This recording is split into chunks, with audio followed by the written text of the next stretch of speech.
Assalamualaikum warahmatullahi wabarakatuh.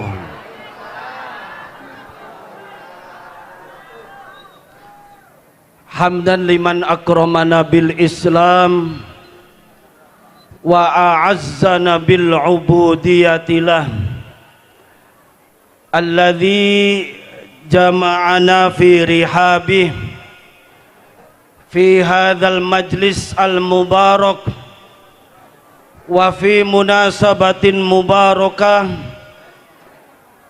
bi majlisi sholawati ala nabi wa usalli wa usallimu ala habibina wa syafi'ina wa qurrati a'yunina Rasulillahi sallallahu alaihi wasallam. Amma ba'd.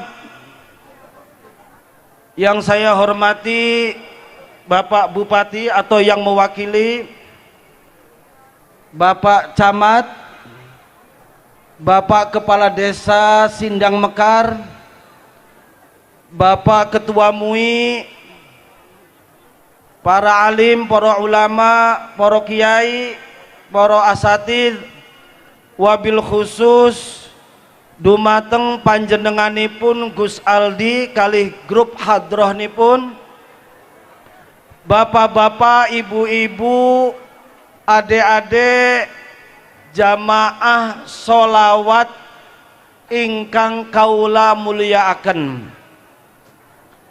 Kin nganggo bahasa Jawa atau bahasa Indonesia kini? Jawa.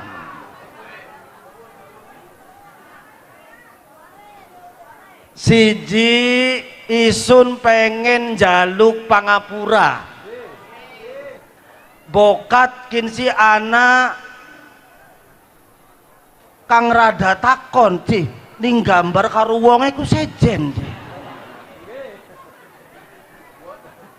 Sejatiye kang badhe nyampeaken mauidhah niku kakang kula Kiai Faris Fuad Hasim, tapi mendadak beliau secara kesehatan tidak diizinkan untuk mengisi acara malam sholawatan di Sindang Mekar ini.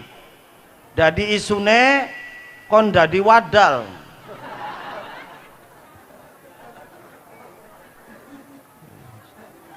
Kaping loro bokat kinsi bokat, bahasa Jawa isune masih rada belepotan, jaluk pangapura. Karena selama sekian belas tahun saya dulu mondok, belajar, kuliah, bari kerja ning Damaskus. Ngerti beli Damaskus? Seberange Sumber baik ah. Kemudian saya melanjutkan di Beirut, Lebanon. Pokoknya kali mantuk-mantuk konon bahas.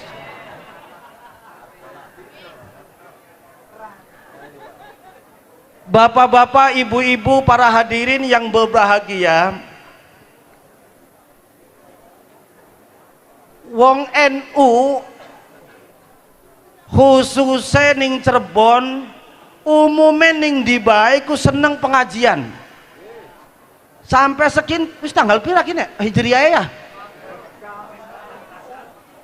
Tanggal 22 masih muludan bae. Niki saking senenge ngaji. Tapi ki bapak-bapak ibu dudu nih Sindang Mekar nih kan daerah Kapetakan, kamen di Kapetakan ku berarti. Mana ya? Jadi apa? Pengajiannya semarak, pengajiannya rame, pengajiannya guyub, kompak, tapi maksiatnya gak rame maning. Tapi dudu ning kene kana iku ado ya. Lah niki bapak-bapak, ibu-ibu, para hadirin yang berbahagia, isun mung pengen negesaken, maaf Gus Aldi nih, saya pakai bahasa ibu nih, bahasa Cirebon. Isun hanya pengen negesaken apa tadi yang sudah disampaikan oleh Gus Aldi. Cinta Nabi, cinta NKRI, karo priben jaambiran anaknya kita dadi wong soleh lan solehah. Kini seng cinta Nabi dikit. Ada satu hadis Nabi kang jelasaken bahwa Kanjeng Nabi niku kangen karo kita. Ning siji pengajiane Kanjeng Nabi menyampaikan ana mustaqun ila ahbabi. Saya itu kangen banget sama kekasih-kekasih saya. Jare Kanjeng Nabi, jare para sahabat, awalasna ahbabaka ya Rasulullah, bukankah kami ini adalah kekasihmu ya Rasulullah? Jare Kanjeng Nabi, la antum ashabi, kalian itu adalah sahabat-sahabat saya. Amma ahbabi fagum alladzina yatuna min ba'di falam yarawni fayu'minu nabi.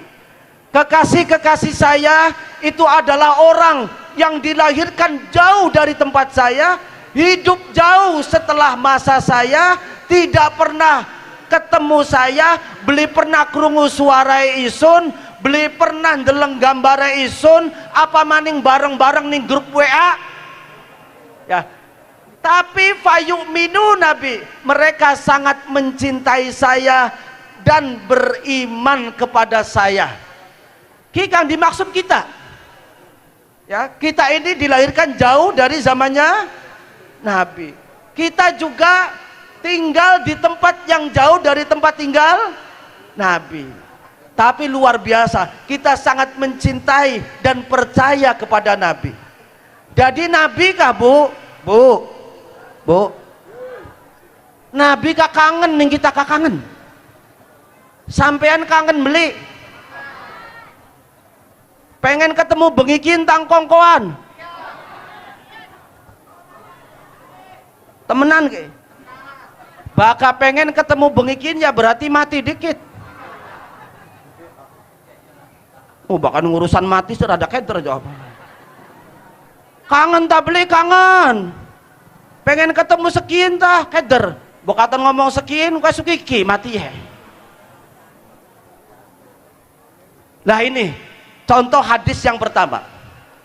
Yang kedua, kira-kira di era 90-an itu ada guru kita, seorang profesor doktor, itu menjadi guru besarnya para kiai, para ulama, para tokoh agama ketika melanjutkan belajarnya di Mekah, yaitu Profesor Dr. Sayyid Muhammad Alawi Al-Maliki. Jadi Profesor Sayyid Muhammad niki pernah ziarah ning Gusti Kanjeng Nabi, pernah ziarah ning Gusti Kanjeng Nabi. Di tengah-tengah ziarah ternyata Kanjeng Nabi rawuh datang dengan dua kelompok, kelompok pertama dan kelompok yang kedua yang jumlahnya lebih besar dibanding kelompok yang pertama. Akhirnya sasampune ziarah, sewise ziarah, Profesor Sayyid Muhammad niku takon Sayyid Muhammad, ya Rasulullah, manil firqa al-ula niki pangapunten nggih kula muter-muter niki. Takon, itu kelompok yang pertama itu siapa ya Rasulullah? Jare Kanjeng Nabi, haula min ashabi, mereka itu adalah sahabat-sahabat saya. Ada kelompok yang kedua yang jumlahnya jauh lebih banyak, luwi akeh daripada kelompok yang pertama. Jare Said Muhammad takon maning, ammal firqah ats-tsaniyah ya Rasulullah, man haula, kelompok yang kedua itu siapa mereka yang jumlahnya lebih banyak daripada kelompok yang pertama? Jare Kanjeng Nabi, haula min muslimi Indonesia alladzina yuhibbunani katsiran. Sallu ala nabi. Jare Kanjeng Nabi, mereka itu adalah umat Islam Indonesia yang tidak pernah ketemu saya, tidak pernah mendengarkan suara saya, tidak pernah melihat foto saya, tapi mereka sangat-sangat mencintai saya. Saking kagetnya, saking beli percayae Sayyid Muhammad akhirnya metu seng raudhah, seng komplek pemakamannya Rasulullah, metu marani halaman Masjid Madinah sembari menyatakan ana uhibbu Indonesia, ana uhibbu Indonesia. Saya sangat mencintai negara Indonesia. Jadi kita ki wong Islam ning Indonesia iku disenengi karo Gusti Kanjeng Nabi. Mulane Kanjeng Nabi ya kangen karo kita. Mung kita sih pengennya ketemu bengi kintang kongkowan pengennya benar. Siap mati. Siap deh lo. Soalnya mengkenen bu, kita ki karo Kanjeng Nabi ku beda. Kanjeng Nabi si lagi sakit menjelang wafatnya, ketika kedatangan malaikat Israel, jare malaikat Israel, ya Muhammad, bu'ithu ala an aqbid ruhakal yaum. Paham ling? Ya baru sampai anda beli paham. Jare malaikat Israel, ya Rasulullah, ya Muhammad, saya diutus oleh Allah untuk mencabut nyawamu sekarang. Tapi jare malaikat Israel, walakinnallaha khayyarani baina an aqbid ruhakal yaum wa baina an uajil. Tapi Gusti Allah gak ngupai pilihan. Sampean gapan dicabut nyawa sekian tak engkongkoan. Jare Kanjeng Nabi, ila rafiqil a'la, ila rafiqil a'la, ila rafiqil a'la. Isun luwi milih dicabut nyawa sekian untuk kembali ke hariban Allah Subhanahu wa taala. Kok Kanjeng Nabi sih milih mati, bareng kita sih milih kangko. Nah, engkongkoan. Pengen beli umurnya sampai 100 kah? Lah untuk nang beras baik.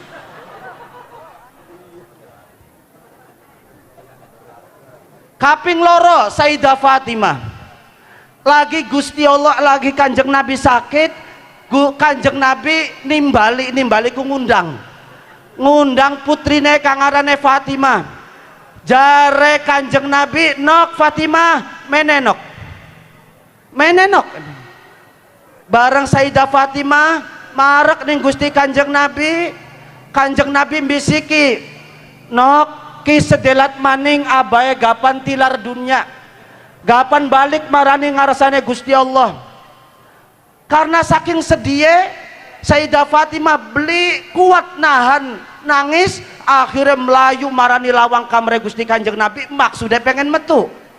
Durung sempat metu diundang maning, nok Fatimah menenok.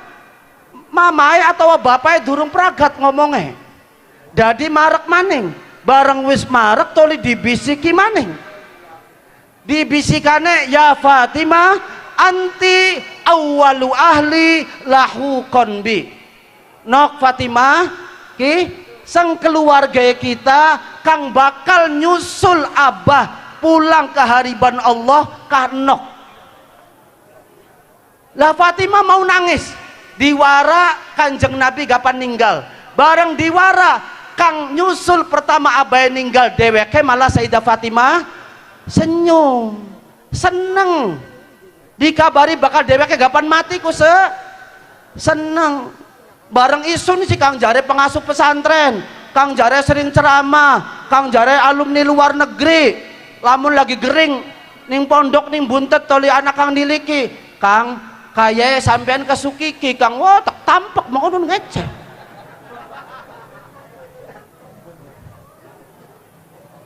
Karena ada kesalahan cara berpikir kita. Biasanya baka anak tangga kita kang mati kah, kang ditakoni ku umure pira geringnya apa, iya boleh. Padahal kang arane mati kah, beli kudu tua, beli kudu gering.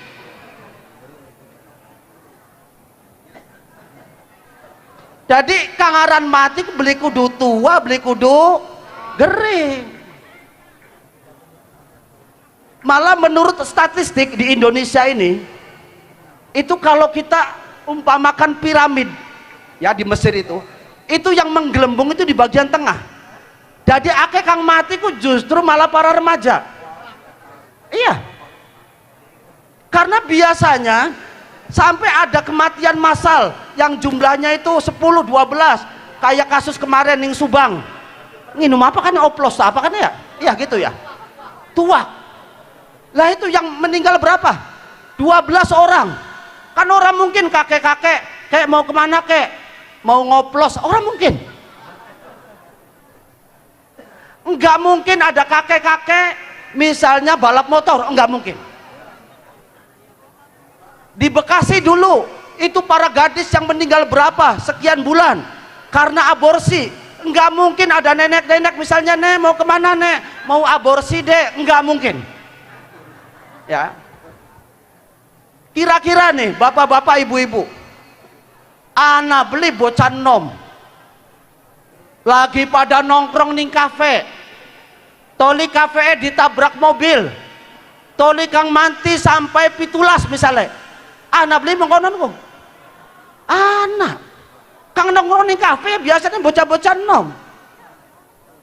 Pesawat Boeing 777 dengan kapasitas 400 penumpang jatuh kecelakaan di laut, mati kabeh, kang tuae, kang nome, kang bayiye, kang bocah cilike mati kabeh. Ku dadi kangaran mati iku beli kudu tua, beli kudu gere.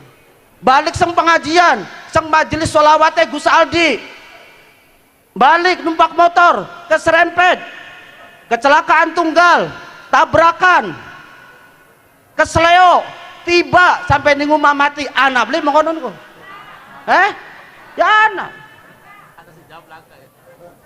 Anak beli kang tes ngupai ceramah.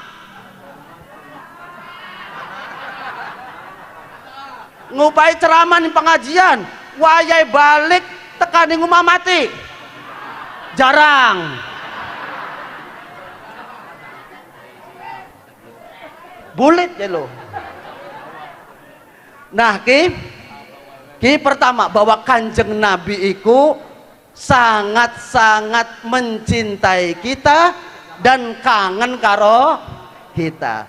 Mulane bapak-bapak ibu-ibu, di beberapa negara di Timur Tengah saya pernah menghadiri acara Maulid Nabi. Itu setiap ada tulisan Muhammad Rasulullah, itu di sampingnya itu ada bulatan lagi, ada tulisan yang berbahasa Arab yang intinya itu bagaimana sosok Rasulullah itu selalu kita hadirkan dalam perilaku kita sehari-hari. Jadi Muhammad Rasulullah hayyun fi qulubina, yang selalu hidup dalam hati kita. Oke, jadi priben bari maca solawatan karo Gus Aldi, tapi bagaimana juga kita bisa menghadirkan sosok Rasulullah Sallallahu Alaihi Wasallam dalam hati kita. Oke, masalah seneng karo Kanjeng Nabi. Ari wong seneng iku pengennya bareng-bareng tapi sah bareng-bareng. Ning Turki, ngerti beli Turki ku? Istanbul perlu tapi. Sebelah kulone Palimanan kah? Buntet yang ngetan. Ning Turki iku ada, ini dikasih berapa menit ini sayanya Gus Aldi ini. Di Turki itu ada seorang kiai, seorang syekh namanya Syekh Hamid.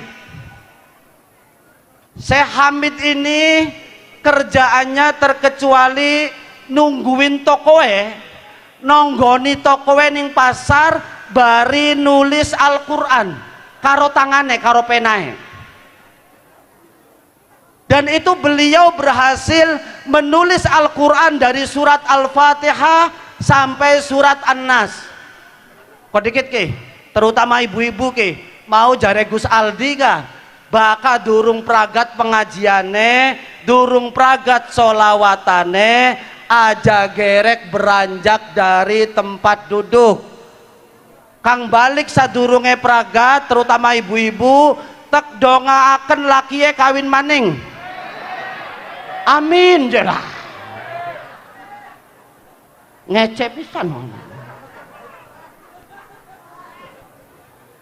Lah ketika Syekh Hamid menjelang wafatnya, Syekh Hamid itu pesen wasiat karo anak-anake. Cung, nok, engko lamun bapak mati, bapak pesen Quran hasil tulisannya bapak melu dikubur karo jasade bapak. Satu hari ketika kontrak usianya Syekh Hamid itu habis, sesuai dengan wasiatnya, akhirnya Qur'ane melu dipendem, melu dikubur. Sekian tahun kemudian, salah satu putranya Syekh Hamid itu berkesempatan untuk menunaikan rukun Islam yang kelima, yaitu apa? Haji. Setelah proses haji selesai, putranya Syekh Hamid berkunjung ke Madinah untuk ziarah ke makamnya Rasulullah Sallallahu Alaihi Wasallam. Sampai di Madinah, hari ini Madinah ki, isun yakin akeh kangus pada umroh, pada haji, ya, bapak-bapak juga sama. Itu di sekitar Masjid Madinah itu banyak hotel, ya, di sekelilingnya itu, di bawah hotel itu banyak toko-toko, baik yang menjual aksesoris, makanan, kitab, buku, sampai toko emas itu banyak. Termasuk ada toko yang menjual Al-Quran. Lah ini putranya Syekh Hamid, akhirnya dia berkesempatan untuk mengunjungi salah satu toko kang adol Al-Quran. Bareng manjing ning pojok, ning wetan, ning sebelah wetan dewek, ning dhuwur anak Quran kaya Quran tulisan bapane. Jadi ngomong nih pemilik toko weka, Kang, bisa beli Kang, isun pengen deleng Quran kan ning pojok dewek sebelah wetan Kang. Dijukut karo pemilik toko weka. Begitu diperlihatkan, didelengakan, ternyata Quran iku adalah Quran hasil karya tulisannya bapane. Jadi deweknya kaheran cih, Quran tulisannya bapak ning kene. Padahal dia ingat betul, memorinya masih ingat betul bahwa Quran itu ikut dikubur dengan jasad bapaknya. Teka sekin ananing Madinah. Akhirnya takon pemilik toko kah, Kang, sampeyan ke oli Quran kiki sendi? Dijawab pemilik toko, saya mendapatkan Quran ini dari seorang Nabash. Nabas itu bahasa Arab, orang yang profesinya itu menggali kuburan. Kang ngeduk kuburan itu arane bahasa Arab apa? Nabas. Jadi jare putranya Syekh Hamid, Kang, bisa beli nganterakan isun marani umay Nabas, isun pengen takon Qur'ane sengdi. Dianterakan. Umay parak nih ke dulai Masjid Madinah. Begitu sampai di rumahnya Nabas, putranya Syekh Hamid ini nanya, Kang Nabas, sampean dapat Quran ini dari mana? Akhirnya Nabas itu cerita, karena profesi saya ini adalah menggali kuburan, ngeduk kuburan baka anam jenazah. Saya satu ketika, nih bapak-bapak ibu-ibu, di Madinah atau di Mekah atau di beberapa negara Timur Tengah, kangaran kuburan kagentenan. Jadi tidak satu kuburan tuh satu jasad itu enggak. Ada beberapa jasad, sekian tahun ganti, sekian tahun ganti. Termasuk di tempat belajar saya dulu di Damaskus sama di Beirut, itu juga sama. Lah ketika DWK buka tutup, persis kayak tutup aja, yang cor-coran itu. Begitu buka tutup kuburan lama, ternyata dia melihat ada jasad yang masih utuh, bahkan rambut dan kukunya itu memanjang. Ari baka kuku karo rambutnya tambah dawa, aku tandane wong urip ta wong mati. Wong urip. Tapi ini terjadi pada jenazah. Akhirnya nabas mau beli wani ngubur jenazah anyar ning kuburan mau, karena anak jasad kang masih utuh hanya kain kafannya itu agak sedikit lapuk, dan di samping jenazah itu anak Qur'ane. Akhirnya kuburannya ditutup, Qur'annya dijukut, terus jare nabas, karena satu ketika saya membutuhkan sejumlah dana, sejumlah uang, akhirnya Quran ini saya jual ke pemilik toko itu. Oke, bapak-bapak, ibu-ibu, cerita pendek, cerita sederhana, tapi memberikan message, pesan kepada kita betapa wong bakawis kadung seneng karo sesuatu, karo sapa bae, pengene bareng-bareng bae. Sampai jenazah Syekh Hamid kang dipendem ning Turki, dikubur ning Turki, pindah jenazah bisa para wisata marani Madinah. Wong seneng pengene bareng-bareng. Pernah maning ning Baghdad, ceritanya luar negeri terus ngerti beli Baghdad ibu kota mana? Irak. Nah, di Baghdad itu 300 km dari Baghdad itu ada kampung atau kira-kira kabupaten ya, namanya Al-Qarah. Di Al-Qarah ini ada seorang wali, seorang kiai namanya Syekh Ma'ruf Al-Qarhi. Syekh Ma'ruf Al-Qarhi ku saking senengnya ning Syekh Abdul Qadir Jailani, di mana tokoh yang kita idolakan, yang kita agung-agungkan, manakibnya senantiasa kita baca di majelis-majelis, di masjid, di rumah, yaitu manakib Syekh Abdul Qadir Jailani. Saking senengnya nih Syekh Abdul Qadir Jailani, Syekh Ma'ruf niku pesen wasiat ning anak-anake, cung nok engko lamun bapak mati, bapak pengen dikubur kang parek karo kuburannya Syekh Abdul Qadir Jailani. Satu ketika kontrak usianya Syekh Ma'ruf niku habis, meninggal, akhirnya anak-anaknya musyawarah, meeting, rapat, bagaimana apakah kita akan melaksanakan wasiatnya bapak, bapak dikubur ning desa kita baik. Singkat cerita, akhirnya anak-anaknya Syekh Ma'ruf sepakat untuk menguburkan bapak di TPU desanya, tempat pemakaman umum ning desa. Pertimbangannya aduh Baghdad iku 300 km.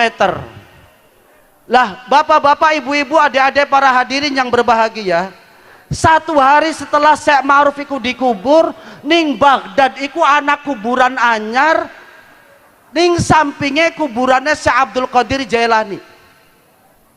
Wong Baghdad iku rame karena ngerasa bagian dari masyarakatnya kemarin nggak ada yang meninggal dunia. Dadi kiki kuburannya siapa konon lo? Rame, viral, topik trending, sampai ning grup WA ya rame, anak kuburan anyar ning sandingnya kuburannya Syekh Abdul Qadir Jailani, sampai tekan ning keluarganya Syekh Ma'ruf Al-Qarhi. Akhirnya rada curiga putra-putranya Syekh Ma'ruf iki jare krungu anak kuburan anyar ning sandingnya kuburannya Syekh Abdul Qadir Jailani. Toli wong Baghdad langkah kang ngakung kuburannya siapa Jangan-jangan ini bapak kita. Bagaimana kalau kuburan bapak kita gali kembali, dikeduk maning, priben? Sepakat, dikeduk. Bareng dikeduk ternyata jasad bapaknya wis langka nih kono. Nah, itu persis di jasadnya itu ada liang lahat. Kalau kita itu liang lahat, mbuh jare wong kene apa lahat kayak? Sami nggih. Ada liang lahat yang persis ukurannya sejenazah itu, begitu ditelusuri ternyata tembus sampai ning kuburan anyar kang parek karo kuburannya Syekh Abdul Qadir Jailani. Dadi uwong bakal seneng karo sapa bae, pengene bareng-bareng.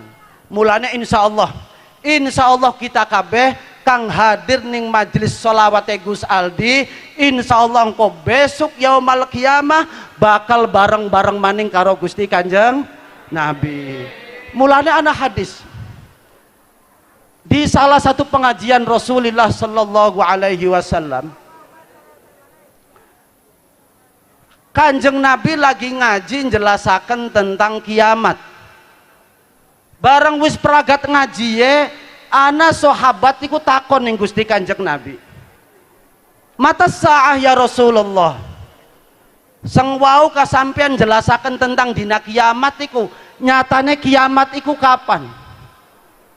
Kanjeng Nabi mboten jawab pertanyaannya sahabat mau, malah takon Kanjeng Nabi, ente takon kiamat kapan, ma'adat talaha,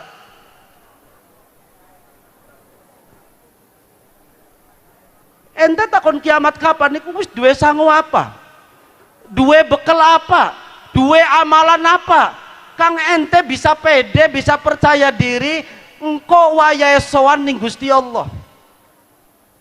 Sahabat mau ditakoni mengkonon tolong jawab. Jare sahabat mau,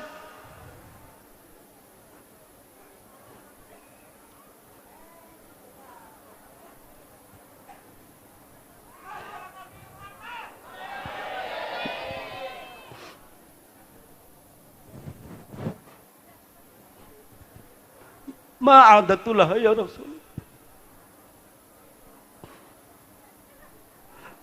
kula niki mboten gadah amalan napa-napa Gusti Kanjeng Nabi, mboten gadah bekal napa-napa, mboten gadah sangu napa-napa, illa annani uhibbuk, terkecuali saya itu sangat-sangat mencintaimu, tresna teng panjenengan, demen teng panjenengan. Napa jawabannya Gusti Kanjeng Nabi? Sodakta, wis jawabannya ente wis bener, li annal mar'a syayuhsyaru ma'aman ahab, karena wong iku bakal bareng-bareng maning karo wong kang dicintai. Lagi muga-muga kita kabeh mencintai dengan penuh ketulusan, penuh keikhlasan ning Gusti Kanjeng Nabi. Lagi inkari masalah cinta NKRI. Tahun 98, 2 tahun setelah keberadaan saya di Damaskus,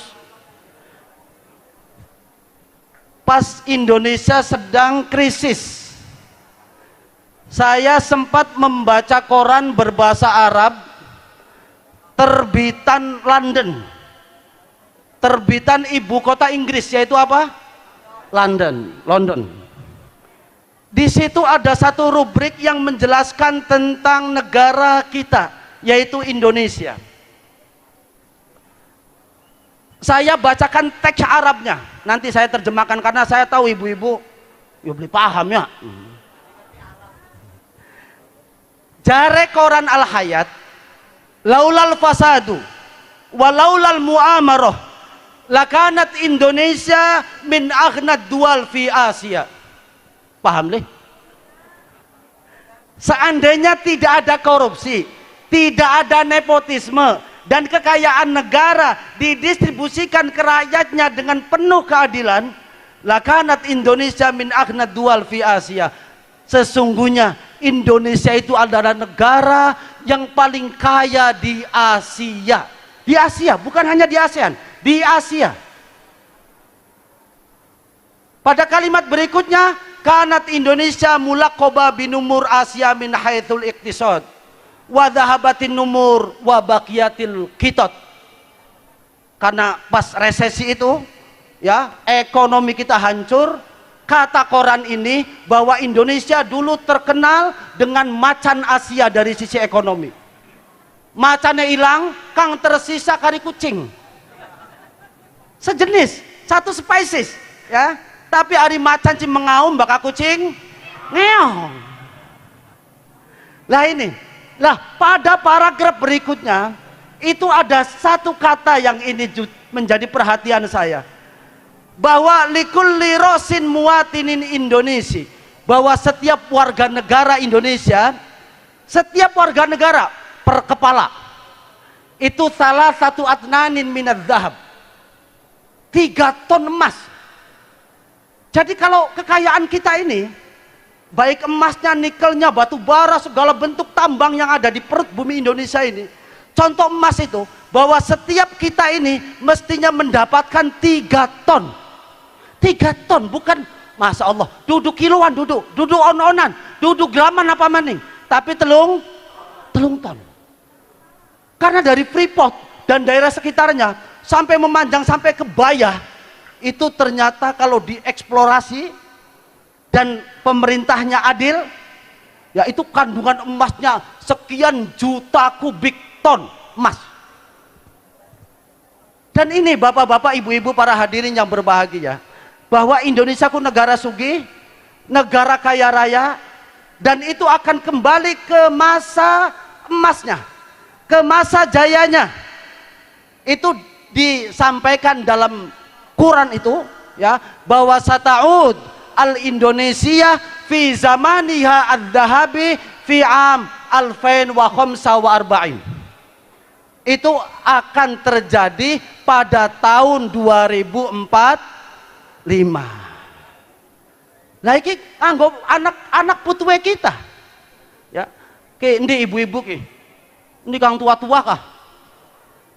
Nah 2045 itu bukan buat kita, bukan bapak atau ibu atau bahkan kakek dan nenek, tapi buat anak cucu kita. Bagaimana anak cucu kita supaya bisa mengemban amanah untuk mengelola, ya, dan diberi amanah untuk mengelola bagaimana supaya negara Indonesia itu menjadi negara yang makmur, baldatun thayyibatun wa rabbun ghafur. Nah ini kita sambung. Saya masih ingat pas 1 tahun di tengah-tengah pandemi itu, saya kedatangan tamu dari Korea di Buntet. Dia beragama Katolik karena ikut istrinya dari Semarang. Dia sudah sekian tahun berinvestasi di Indonesia. Jare dheweke kah lamun bahasa Jawa kah? Kih Pak Kiai, ari Indonesia iku segala bentuk kekayaannya itu akeh kabeh. Tambangnya ya akeh, batu bara ya akeh, emas ya akeh, nikel juga banyak, jenis pohon di bumi Indonesia itu ada, jenis ikan apapun di lautan Indonesia itu banyak jare dheweke ki wong Korea kang ngomong ki. Toli jare dheweke terakhirnya kah, tapi malingnya gak akeh Pak Kiai itu. Lah ki kang blenak ki kang terakhir ki. Jadi dheweke itu percaya bahwa salah satu lembaga pendidikan di Indonesia yang mengedepankan dan mengutamakan pendidikan moral itu adalah pondok pesantren. Sampai dheweke pengen kerjasama karo pesantren Buntet untuk mendirikan sekolah SMK jurusan perkapalan, semua kebutuhan logistik, bangunan, gaji guru dan seterusnya itu ditanggung oleh pengusaha Korea. Dengan catatan begitu lulusannya akan dipekerjakan di pabrik kapal ning Korea. Meskipun sampai hari ini belum MOU belum kita tanda tangani karena berbagai pertimbangan, tetapi itu artinya sebuah pengakuan bahwa wong Korea agama Katolik ngakoni bahwa pondok pesantren adalah lembaga yang mengedepankan, mengutamakan pendidikan apa? Akhlak. Lah Kang terakhir pengen negesaken apa yang tadi itu sudah disampaikan oleh Gus Aldi. Jare Gus Aldi mau muga-muga anak-anak kita menjadi anak-anak yang soleh dan solehah. Oke, bapak-bapak, ibu-ibu, para hadirin yang berbahagia, tadi apa yang disampaikan oleh Gus Aldi melalui lantunan alamatnya anak soleh tadi gitu ya Gus ya, itu sudah betul. Tapi ada satu kiat, satu cara yang mungkin agak berat saya sampaikan di sini, tapi tetap kudu tek sampaikan karena abot. Jare Ibnul Qayyim Al-Jauzi mengutip apa yang pernah disampaikan oleh Gusti Kanjeng Nabi.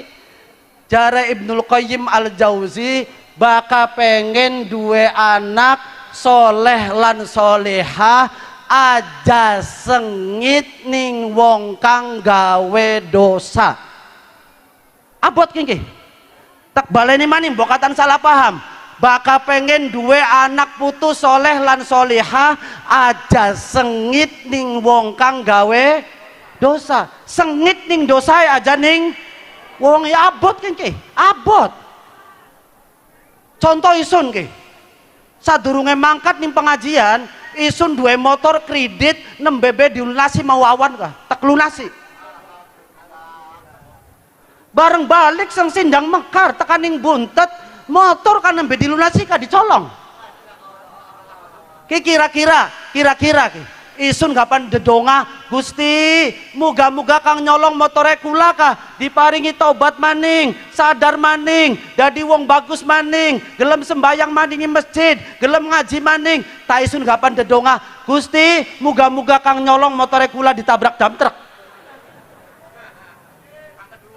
kaya kakang kedua doa kita kah mengkel je ngerti be motor wis lunasku dicolong lah mulane abot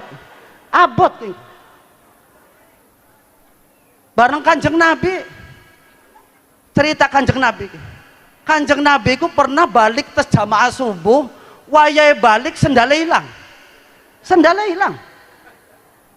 tilang gulati ku langka sendale begitu sudah tidak lagi ketemu dengan sendalnya tidak ditemukan sendalnya Kanjeng Nabi donga ya Rob ingkana huwa muhtajan ilaihi fabarik lahu lamun pancen kang nyolong sendare kula kah pancen butuh teng sendal niku fabarik lahu kula suwun panjenengan paringi berkah teng sendal niku wa ingkana huwa ghairu muhtajin ilaihi lamun pancen niate nyolong niate blesak niate melakukan tindakan kriminal faghfir lahu kula suwun panjenengan ngapura teng tiang kang nyolong sendale kula niku bisa beli kita duduk ngomong konon kok angel abot pernah maning Kanjeng Nabi lagi ngaji sorbannya dicolong sorban begitu sadar kalau sorbannya dicuri Kanjeng Nabi langsung farokadorokdon gedak maling sebanter-bantere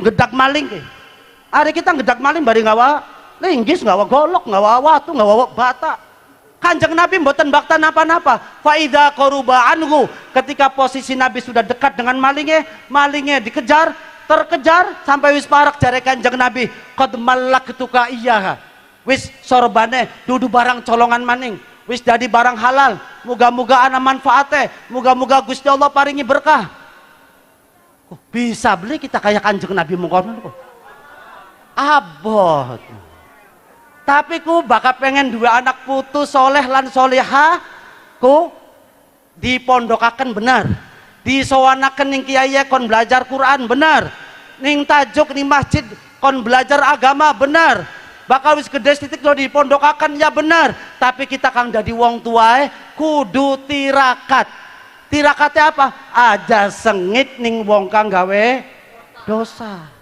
anak tangga kita aja nginum bae begal bae mateni wong rampok dongakan Gusti ikah muga-muga tangga isun kah kang begal bae gawe maksiat bae muga-muga dadi wong bener maning muga-muga gelem tobat maning dan seterusnya bu Masya Allah engkau besok ning dina kiamat kah ana bapak-bapakku takon ning malaikat iku sebelah kulon dewek kungku ganjaran maca Qur'ane sapa jare malaikatnya kan ndak sampean Pak kayak dudu malaikat yang kula kalagi ning dunia ka boro-boro maca Quran belajar Quran beka belajar ikro ka durung tamat jare malaikatnya bener Pak tapi sampean bisa mengantarkan anak putue sampean dari wong soleh solehah kabeh pada bisa maca Quran kabeh wekel deres Qurane sampean ya oleh ganjaran maca Quran ana maning bapak-bapak kang takon malaikat kan cari sebelah kidul dewek kang ka ganjaran tahajude sapa aja jare malaikat ndak sampean Pak lah kulaku boro-boro tahajud sehari semalam sholat yang diwajibkan oleh Allah 5 kali, saya lakukan 5 hari sekali. Jadi boro-boro tahajud. Jare bapak mau kau, ya wongnya sih bakal bengi kula aku tangi. Tangi ya padu nguyu baik. Kadang-kadangnya beli cewek beli apa padu diselentiki baik. Ya ki, tapi jare malaikatnya, tapi sampean berhasil mengantarkan anak putu sampean dari wong soleh solehah kabeh, ngelakoni kewajiban sembayangnya, dan bahkan wekel ngelakoni sembayang sunai termasuk tahajud. Nah, ana maning bapak-bapak kan takoni malaikat, malaikat ari dosa kula pundi? Jare malaikatnya dosa sampean wis entok, Pak. Loh, siapa aja kang doyan dosa kula ku? Langka kang doyan. Tapi anak putu sampean pada wekel, pada sregep nyaluk pangapura nganggo wong tuae, nganggo embae, nganggo buyute dan seterusnya. Oke, bapak-bapak, ibu-ibu, masya Allah, lamun lagi beli kaberan, ya, kita dua anak putu toli nakal. Jare Gus Aldi mau bakal dinasehati yang melotot, bandel. Kapan dipateni ya dosa, dikubur yang masih melek. Dianjingaken maning us beli kemot. Oh, ngisin-ngisinaken. Lah, moga-moga ing majelis solawat dalu menikah kali Gus Aldi, moga-moga pertama kita dicintai dan dikangeni oleh Rasulullah. Begitu juga sebaliknya, mudah-mudahan kita juga dengan tulus dan ikhlas mencintai Rasulullah sallallahu alaihi wasallam. Kaping pindo, cinta tanah air. Ya, mau Kanjeng Nabi lewat kejadian yang dialami oleh Sayyid Muhammad pernah melihat Rasulullah, dan Rasulullah bersama dengan kelompok kedua yang jumlahnya lebih banyak. Kata Nabi Muhammad, haula min muslimi Indonesia alladzina yuhibbunani katsiran.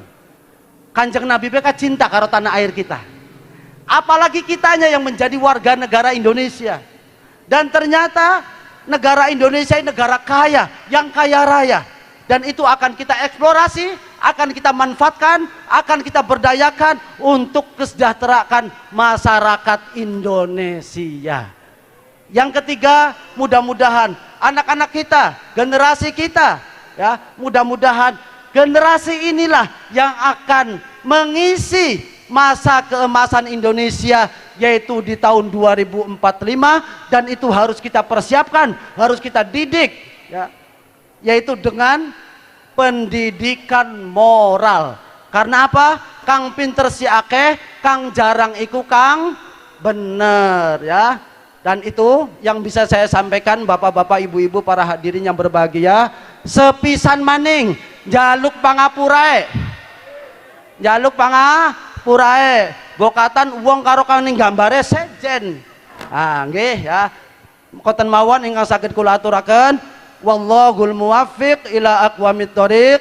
Wassalamualaikum warahmatullahi wabarakatuh.